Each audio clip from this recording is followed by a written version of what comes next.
Welcome to The Last Breakfast. Please enjoy the video. You start by confirming the basics so you can rule out simple failures quickly.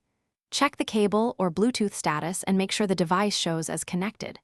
Once done, swap the USB port or pair with a second machine to see if the keyboard itself is faulty.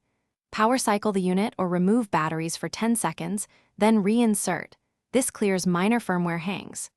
Doing these steps first saves time and tells you whether to proceed to driver or hardware fixes.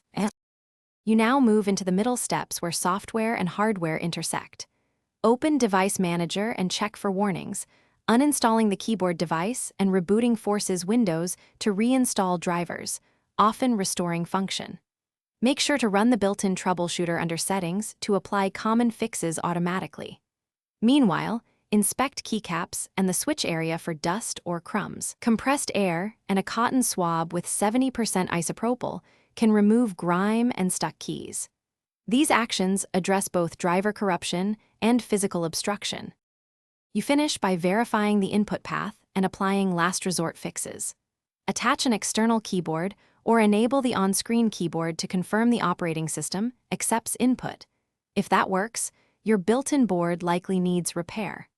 Only update BIOS or keyboard firmware if the manufacturer explicitly recommends it, and make sure you have a reliable power source to avoid bricking.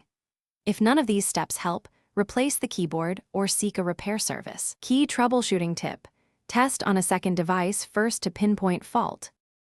Thanks for watching. If this was helpful, leave a like and consider subscribing. See you next time.